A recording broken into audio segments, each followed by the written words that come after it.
and he was raised, which is a great honor, to the Privy Chamberlain of the Swarthy King by Pius XII. So if he were in the Vatican, he could introduce diplomats to the Pope. Okay? He was also the founder of the Los Angeles Chamber of Commerce in 1888. He was also the co-founder of the First Knights of Columbus in Los Angeles. He was a co-founder of the South Museum, which we're going to go back in a second. And he was also responsible for the Los Angeles Community Chest. And to give you an idea, during the Great Depression, Judge Scott would distribute over $2 million in the 1930s for people who are suffering from the Depression. If you extrapolated with inflation how much that it is today, it would be over $60 million.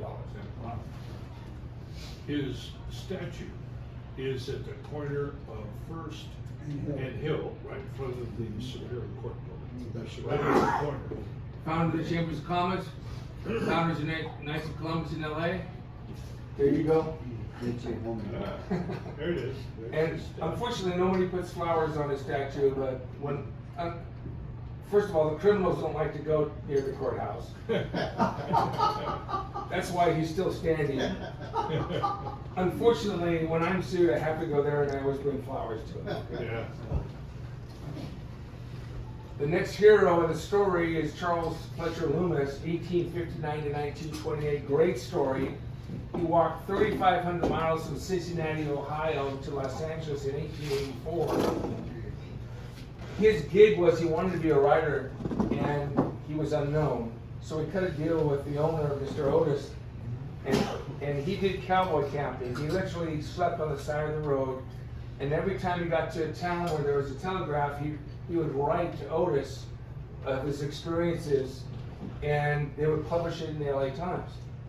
And so when he finally arrived in 1884, it was a big celebrative event, and guess what? They made him editor of the LA Times. So popular. However, at a very young age, at 28, he had a stroke at 28, and he went to go live with the Pueblo Indians in Isleta, New Mexico, where he completely immersed himself into the culture of the Pueblo Indians. He learned their language, he learned their religion. Guess what the religion was? Catholicism. Okay. He was taught Catholicism from Frere André Duché. He was a Franciscan, a missionary priest, and they got to be best friends. In 1895, he came back to Los Angeles and he founded the Landmarks Club of Southern California. And listen to this, guys. He saved 4 missions. He saved the mission of San Diego, Alaca, Mission San Juan Capistrano, Mission San Fernando, and Mission Santa Barbara. He saved those missions from destruction. Okay? He hand-built, he was a city librarian from 1905 to 1910. He hand-built the El Ciel, and Anthony Zepeda gave a presentation on this man 2 years ago. You could go visit his home in the Arroyo Seco on Saturdays and Sundays. It's open from 12 to 4. You can look at the beautiful handcraft work that he built his own house with. He was a champion of Indian culture and the indigenous people. He was an author, journalist, polyglot, photographer, historian. He was also the co-founder of the Southwest Museum in 1907. So basically you had a really unique relationship, a perfect one. Judge Scott would raise all the money, and Charles Fletcher would fill up the museum with artifacts, okay? He was actually knighted by the King of Spain in 1915, and he was conferred a Knight Commander of the Royal Order of Isabella de Católica, which is one of the highest civil orders you can have. That's El Ciel, which you can go visit today. It's now ran by the Los Angeles Park System. Those are some of the books that he wrote: The Spanish Pioneers, The Memorial of Fray Alonso de Benavides, Mesa Cañón and El Pueblo, and Los Exploradores Españoles. And you guys have, I'm sure you guys have all driving up the 110, you've seen that building, you didn't know what it was. That was the building. It was built in 1907. You've been inside. How many people have been inside? Oh, yeah, they took us as kids. Okay. Yeah. These guys. Okay, so now we transition to what the meat and potatoes is of this presentation. By the way, this was a great omen. Yesterday morning, when we were getting ready to go down to the Archdiocese, they just made Fulton Sheen from Venerable to Blessed yesterday. Oh, really? Nice. Okay, and so I said, well, that's a great omen. And I'd like to quote something that really drives home. There are not over 100 people in the United States who hate the Catholic Church, but there are millions, however, who hate what they wrongly believe to be the Catholic Church. We all know people like that, right? And that brought us to yesterday. My son Joseph sent me this text.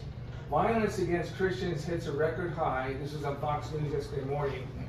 Over 3,600 churches and Christian properties desecrated and attacked in 2025, which is a record since they've been keeping tabs since 2014.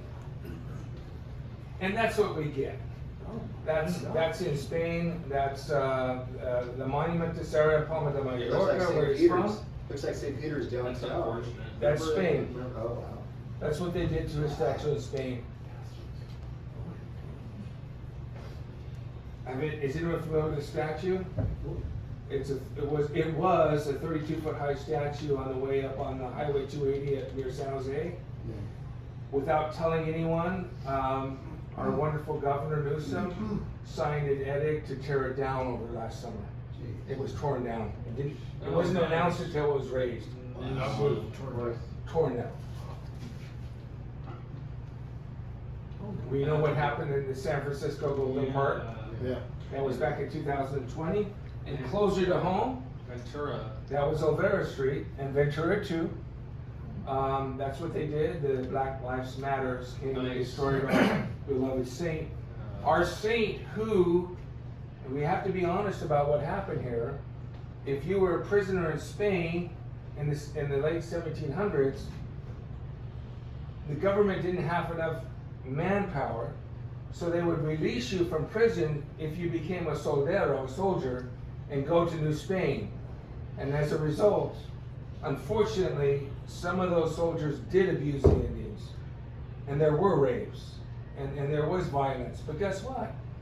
Our hero, Juan Pericera, walked 800 miles with a wounded leg to the Viceroy of Mexico City to have the first Indian rights. And he prevailed. He prevailed.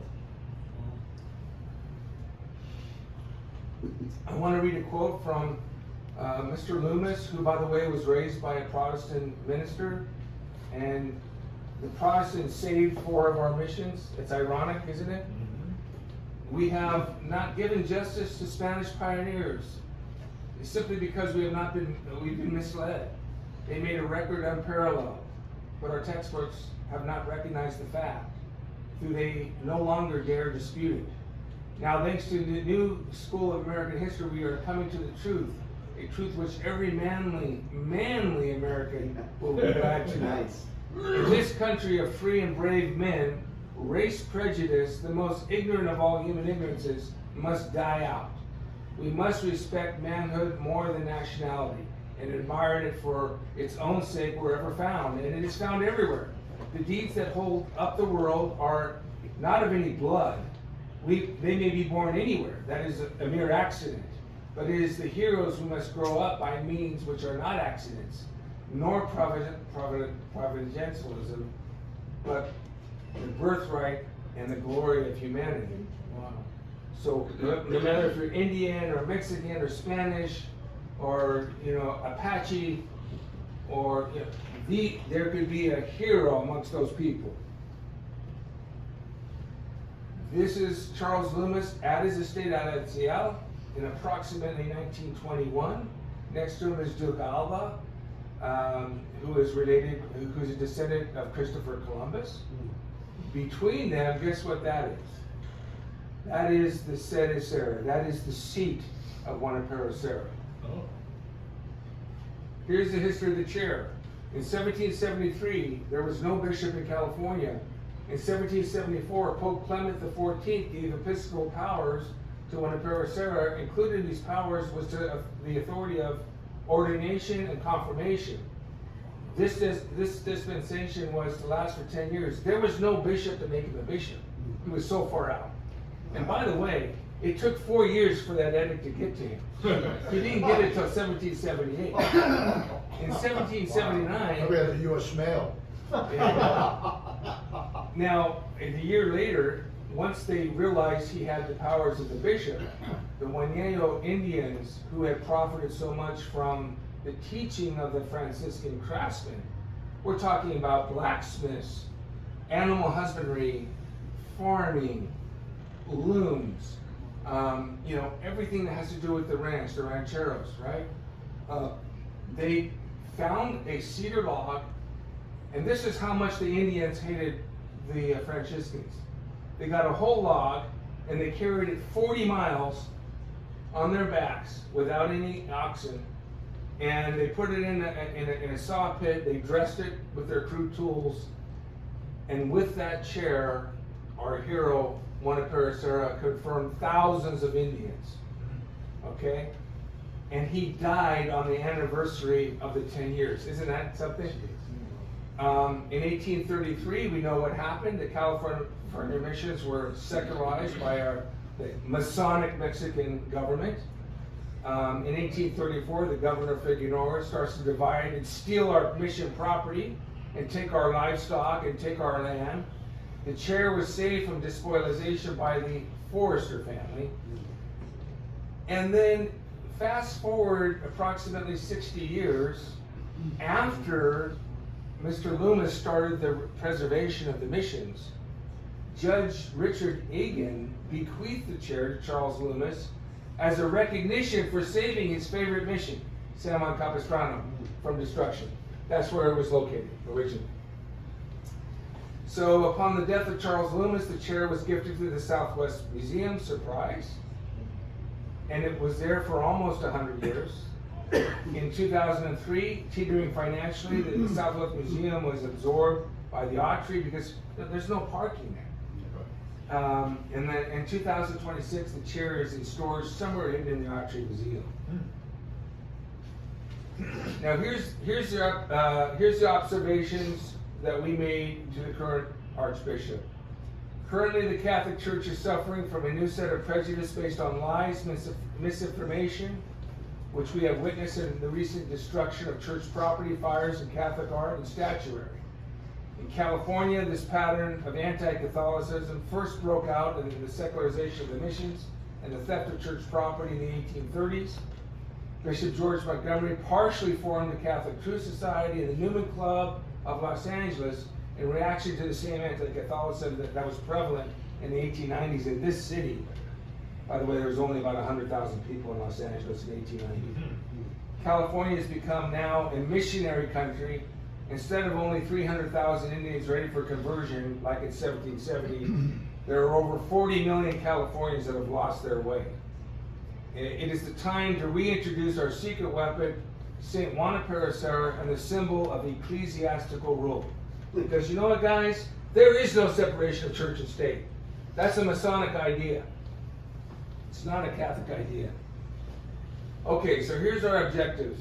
We want to acquire by any means, either by purchase or loan from the Autry Museum, the chair of Juana Paracera, to venerate the chair as a second-class relic of the Holy Roman Catholic Church, to utilize the chair for its original purposes, for the bishopric, for confirmations. Could you imagine having that chair and confirming the next generation of Catholics? Kirk, you know where the chair's at, correct?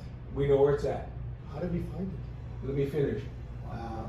To display the chair in a permanent exhibit at the cathedral, to educate the public in regard to the positive relations between the Indian tribes and the Holy Roman Catholic Church, including education and protecting the rights of Indians.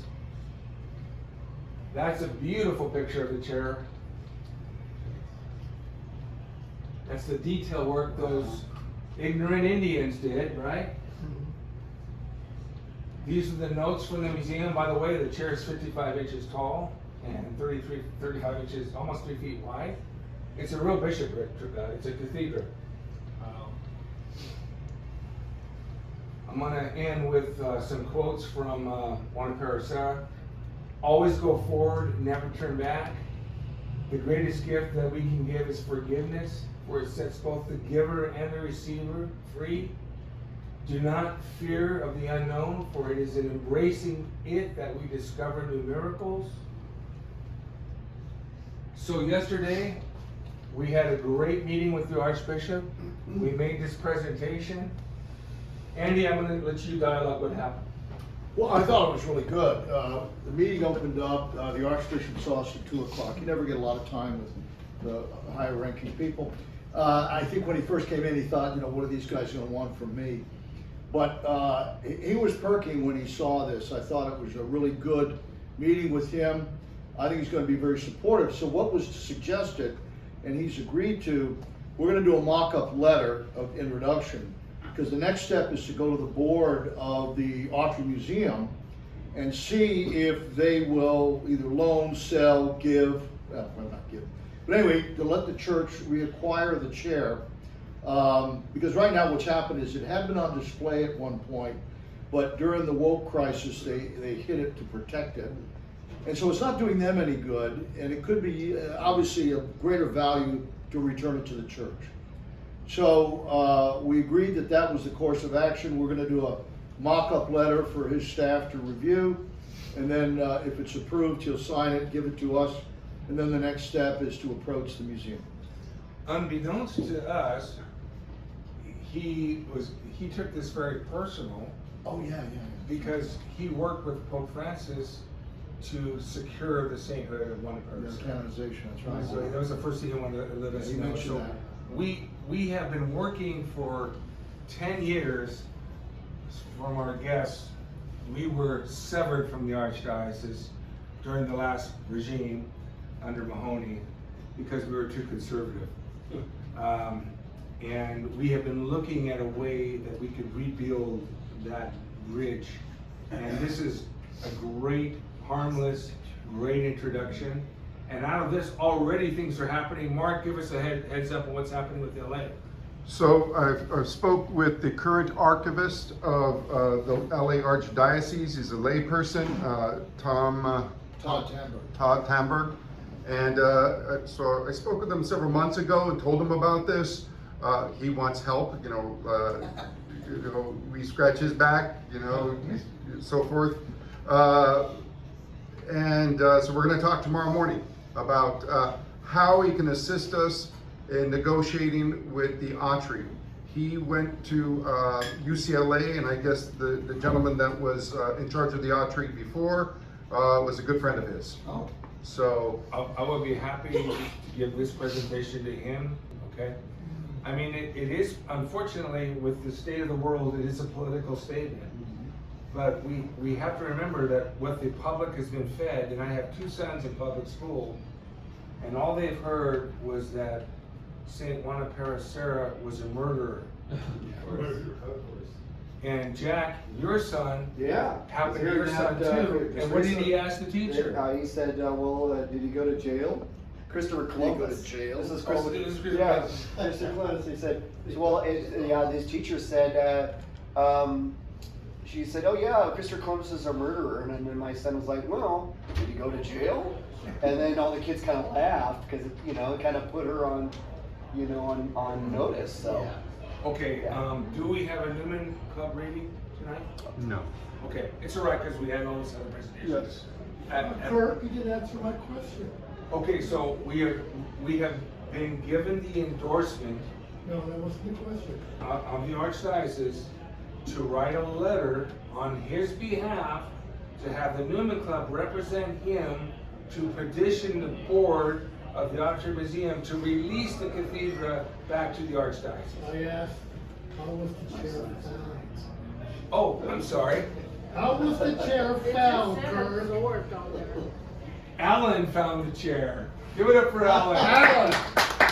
A Newman Club member did detective work. It was lost. Oh I went on the internet, researched the history, I started making phone calls. And then I talked to somebody, dead end. Call somebody else, dead end. If I was at the archery, gee, I don't know. I speak to somebody else at the archery. Finally, I found somebody at the archery and said, oh, yeah, I seen it. Oh, you did see it. Where is it? It's in storage. Oh, can the Newman Club come see it? And venerate it. We don't really want it brought out. Okay, thank you. What did I then do? Called Kirk. Kirk, you were wondering where the chair was at. I found it. The archery has it, but they're hiding it. And then he went with the next step after that. So a Newman Club member found the chair. Give it up for Alan, guys. Give All it right. up for Alan. And at this point, I would like to introduce our guest speaker. Now, he's been coming for the last 2 or 3 months, and I'm very excited about this because, the craftsmanship of that chair shows love, right? When you build something with your hands with love, it shows. When you don't care, it shows. And I am a licensed architect. That was my life before I got sucked into the vortex of my family business. I never liked brutalism. Brutalism was just, it made the hairs on the back of my neck stand up. Mies van der Rohe, I really didn't care for, sorry guys. But we're going to be talking about beauty. And beauty is reflected in all things: nature, God, music, buildings, art, sculpture.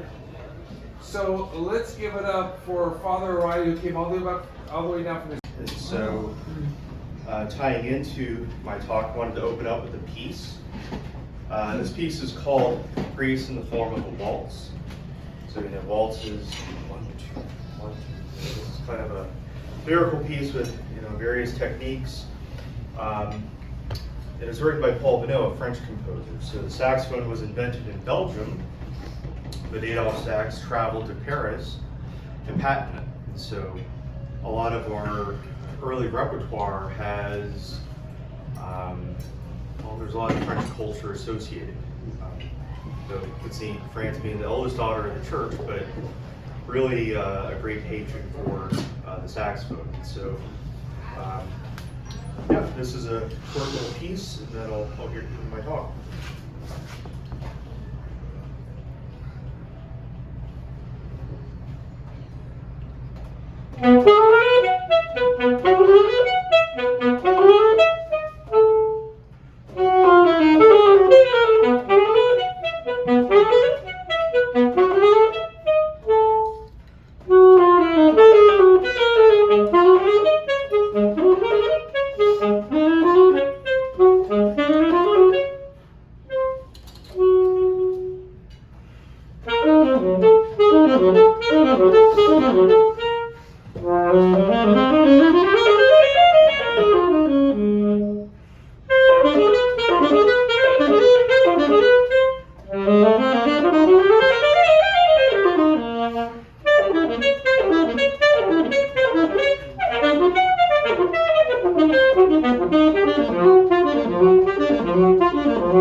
You're a professional. Thank you, Lieutenant.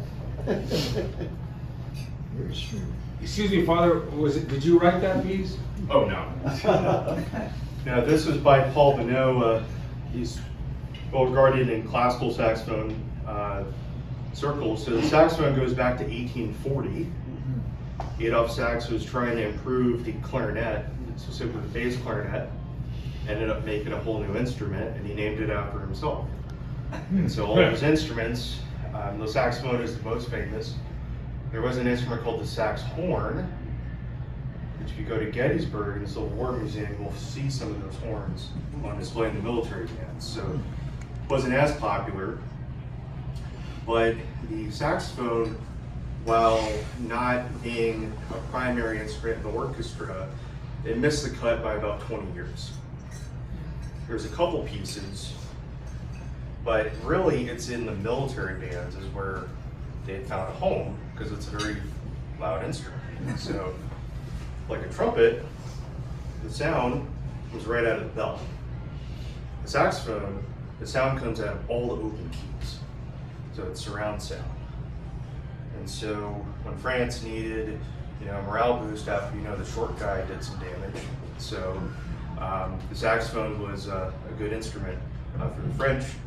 And then later on, as wind ensemble became not just associated with military bands, but later on universities, it just kind of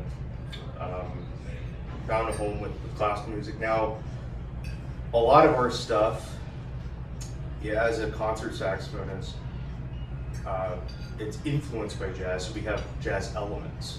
And so you're not going to really see a classical saxophonist in a powdered wig anytime soon, because we only go back to 1840. Now, that being said, a lot of the stuff is newer music. So January 26th, I'm doing a concert. Bill Conti, who did the Rocky soundtrack, actually wrote a piece for me. He's one of our parishioners, 70 MS. It's very humble, but I brag about it. But so I'm doing a concert to benefit the Mystic Artists Guild, and that's part of the reason I'm here today. I started a nonprofit as a way to have appreciation for the arts. And when I started this guild, I came across a book called Beauty Imitation by Dr. Daniel McInerny, and I'm reading this, and this is exactly what I've been thinking. He was articulating things that as a musician and as a devout Catholic I've been trying to express for years but couldn't quite put my finger on. And a lot of it comes down to all these art forms are storytelling arts. And so if I was to tell you, okay, I think we all agree you just heard a piece of music, okay? Now, if I said everyone just heard a story, I think, Father, that's a little esoteric, what are you doing? But hear me out. That music, theater, dance, painting, sculpture, architecture, they're all storytelling arts. They're telling the story of our pursuit of happiness. It's something the ancient Greeks, it's very important to them with philosophy, or ed, it's for happiness.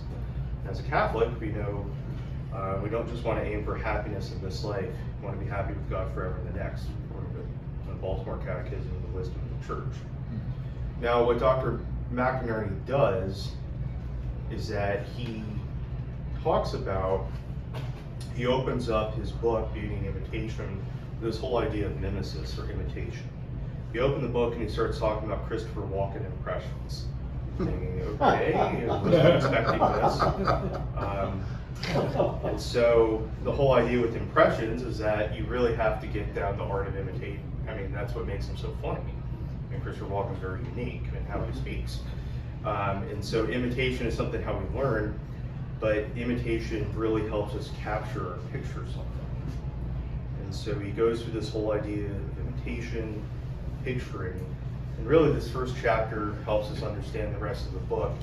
And he's arguing that when we're able to picture something, this image, it allows us to contemplate some type of truth. So if you're looking at a painting, what is it trying to say? You know, a picture's worth 1,000 words. Well, what are those 1,000 words trying to tell you? You know, what are you trying to contemplate? And then he goes, pushes an envelope, he says, okay, well, I just don't want these, you know, images, you know, talking about contemplation, but overall it's telling a story, that these mimetic arts, or what we call fine arts, are here to tell the story of our pursuit of happiness. And so in the third part of the book, he gives examples of how this relates to music, theater, and poetry. The second part of the book, he goes into Thomas Aquinas's principles of beauty, due proportion, clarity, and integrity. But really, the first third of the book, he's talking about storytelling. So, as he gets into the second chapter, he talks about the parts of a story. It was like going through English class again. You know, here's the exposition, here's the rising action, the climax, falling action. There's a beginning, a middle, and end. All these components to a story. But as he's building up this definition, really the most simple definition of a story is that a character is pursuing some good. Okay, so imagine oversimplifying a story. So Lord of the Rings, what was that about? A hobbit returned a piece of jewelry. Very wow. You're not wrong, but you know, but trying to get to, you know, okay, so that's some good. But all of us, we are pursuing what is good. When we talk about the transcendentals, goodness is dealing with what is ideal. Okay, beauty is that which pleases when seen. Truth deals with what's real. Being deals with existence.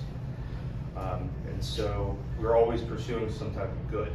So a story, whether we're going to say, you know, whether it's a good moral story or immoral story, whatever the point is, that main character is pursuing some type of good.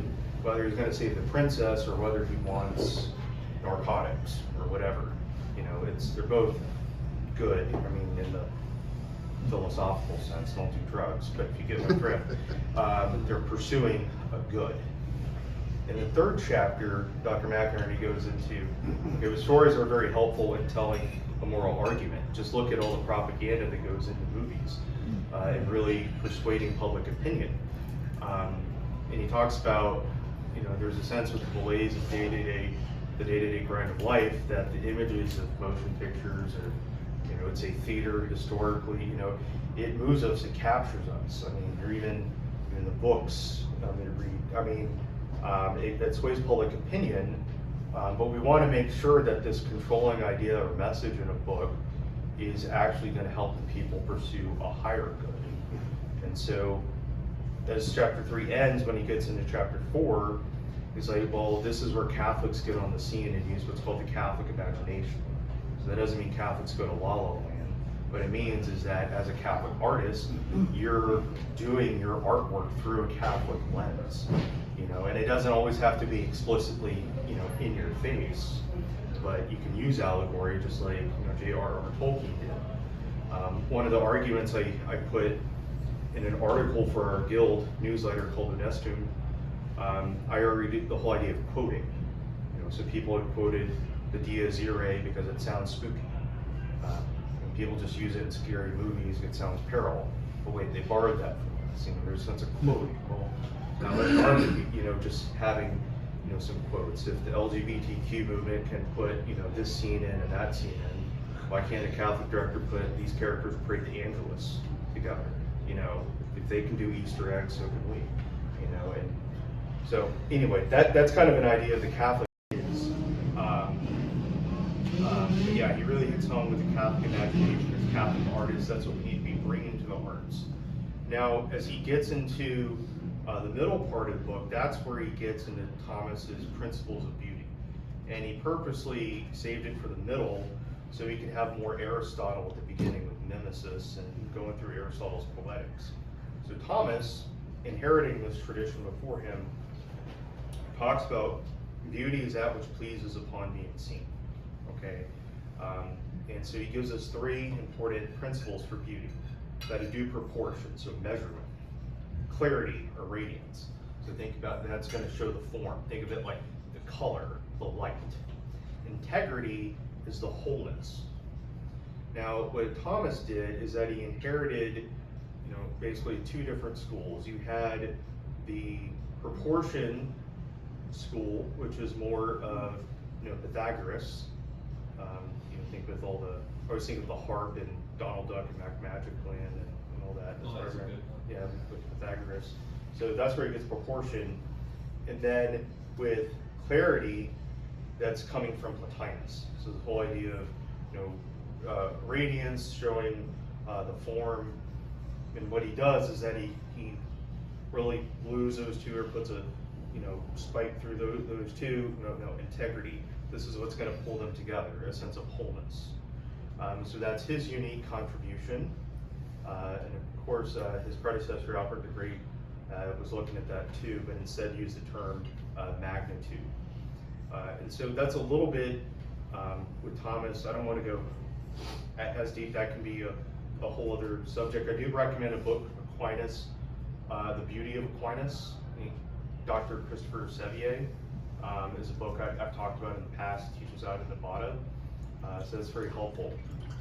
Now, in the interlude part of the book, what he does is at this point he's heard a lot about Aristotle, heard about Thomas. At this point, it's like weighted beauty and the eye of the beholder. That's, we've talked, that's kind of in the air. And so what he did is that he basically put like an alternate ending to a Tolkien short story, Leaf by Niggle. And in that story, the main character basically painted a tree and the scenic landscape, and it actually came into life. So he went out and to live in this reality he painted. And then this painting went into an art museum, and then the art museum lost interest, so they used it to like fix some leaks and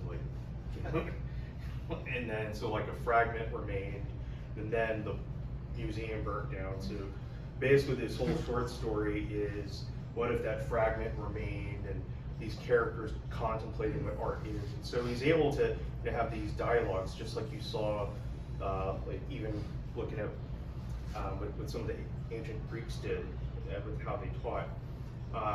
But what's very fascinating is basically it gets to the point, looking at the Aristotelian Thomist perspective with mimesis, the whole idea is looking at beauty in terms of degrees. I'll keep it simple. Yes, there is a subjective element. We have our preferences and our likes, okay? Goodness is objective truth, but when it comes to beauty, to think of it in degrees, just like you do with truth and beauty. Certain things are going to be a lot closer to God. God is beauty itself. You think of like the angels you see depicted, in a traditional basilica, in the sanctuary. The seraphim and cherubim are going to be very, very beautiful, intense. That's the most densely beautiful part of the cathedral. Then after the altar rail, it's less. It's still beautiful, but it's most beautiful because God's there in the Blessed Sacrament.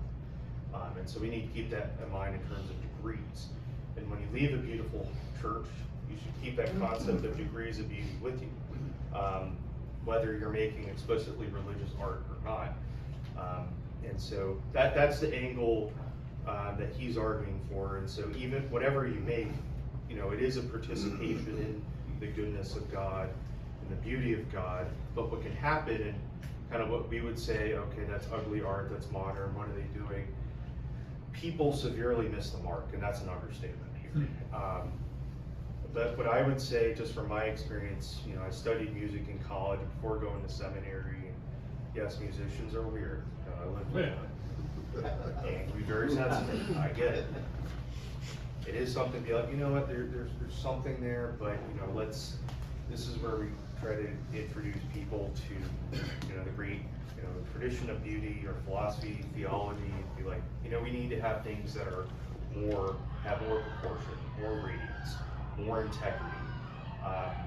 One of my spiritual directors in seminary told me, basically, as I came out of college, I was still doing a lot of the avant-garde, and then he's like, people don't want to hear that in church. People want peace, and I'm like, that makes sense. But so I had to kind of like shift gears about what I thought music was about. But overall, that's been very, very helpful.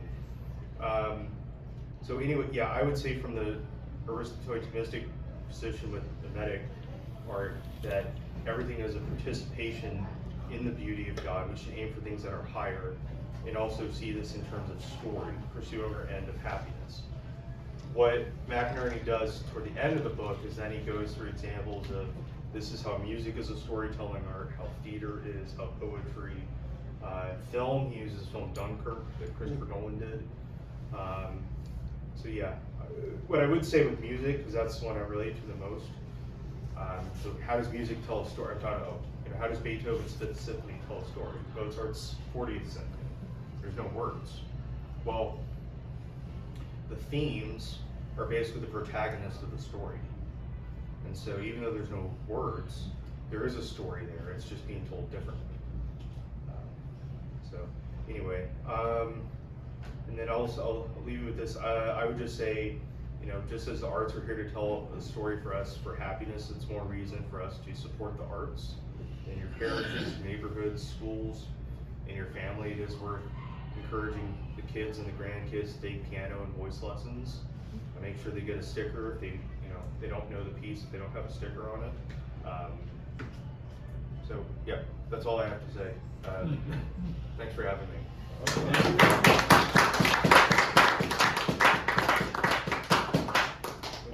Open it up for questions. What's the title of the book again? Beauty and Imitation. Beauty and Imitation. Dr. Daniel McInerny. And what year was that piece you performed composed? This Or piece, about? this piece came out in 1950. Okay. Yes. Do you like Louis Prima? Louis Prima. He's from the New Orleans, Italian.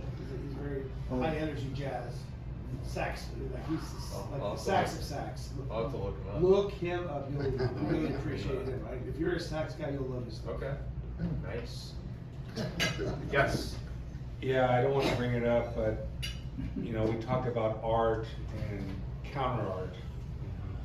And in the 80s, there was unfortunately, a famous piece called The Piss Christ.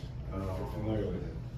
I'm only bringing that up because the devil is very ugly. Yeah. And he will do anything he can to obscure the beauty of God. Sure. Yeah. And so when you see modern music, and when you listen to modern music and you watch this art, just know who's behind it. Yeah. He does go into some of the story as an oral argument. He uses Dante's Divine Comedy. That he brings Dante up at the end. We deal just as Dante is. Kind of in the beginning of the work in this dark forest, realizing the malaise that people go through in their life. Okay, what are you going to fill that with? You're going to fill it with God and with what's the highest goodness, truth, and beauty, or are you going to fall for what's fake?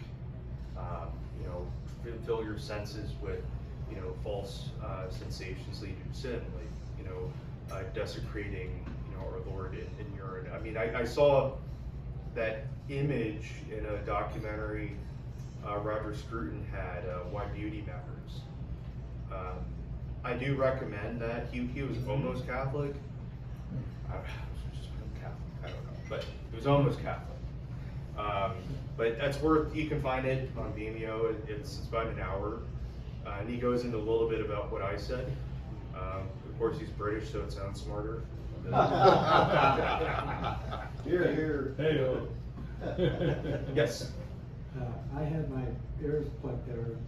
I just want to let you know, it wasn't because your music. It's because I played the sax in the 8th grade, and I have protected my hearing ever since. I was up on Sunset Boulevard. I'd go see the Doors and anybody else. I stayed away because I knew I would lose my hearing over a period of time very quick. My dad knew Dr. House, who was down at one of the hospitals there, and he tested for him, my dad. So he offered to pay for the survey that Dr. House wanted to do of all the rock and roll bands, give them hearing tests to see what had happened over time. Not one, took them up on, not one. So I figured, I gotta protect I'm an older guy now. Okay. So I gotta protect what hearing I have. Okay. I did the sex when I was in the 8th grade. Okay. Nearly anywhere. No, yeah, it's a lot happens after 8th grade, so. All right, You're thank good, you, though. thank you. Yes? Another comment on the revolution, counter-revolution, that politics can be very beautiful, they can be very ugly, right? Craftsmanship, woodworking can be very beautiful, it can be very ugly. And no matter whatever station we have in life, writing up an insurance policy can be very beautiful, it can be very ugly. I mean, it's how we approach it. Do we have pride in our work? I'll say this, so our guild newsletter, I call it Onestum, and so everyone, not Father Lee, does anyone know what Onestum means? Which? Onestum, and it's not honesty, we can do better than honesty, okay. Honestum, it's a virtue St. Thomas talks about. So, Honesty. well, it's not opposed to honesty, it's basically moral goodness or spiritual beauty. And so as Thomas is writing about proportion, clarity, and integrity, and he even tying in this into art, he sees art as a product. And I think we think product is bad, that it was like, this product needs to be good. But looking at beauty itself, it needs to be measured, it needs to have this light of reason and integrity. He's saying that if someone is practicing that in their own life, they'll have the virtue of onestum, or spiritual beauty, moral goodness. If you're going to have moral goodness in your life, you're going to have measured, okay? If you have a job, you're not going to stay out super late because you need to wake up in the morning and go to work. You need to make sure you get up and go to Mass on Sunday morning. There needs some light of reason, okay? You're not going to, take narcotics so your reason doesn't work anymore. There has to be some sense of using these principles, and then of course integrity and wholeness in your life. So when Thomas is talking about beauty, it's not just in things, it can be in our morality and how we behave. And so that's what say even with writing of insurance policies, is like make sure there's onestum, a moral goodness there, that you're being honest with people, you're not, jipping them. Beautiful. Yeah. Let's give it up for Father. I got a couple business cards for the guild, so if you like the arts, we have a music conference in March, and then we're going to do a conference in May called the Art and Virtue Conference. Thomas Myers from Catholic Culture Podcast will be the keynote speaker. So I have more to say about that. Yep. Thank you. Peno, et spes nostra salve, Pater clamamus, exules Filii Eve, a te suspiramus, gementes et flentes, in hac lacrimarum vae. Eo ergo, advocata nostra, illos tuos, misericordis oculos, ad nos converte.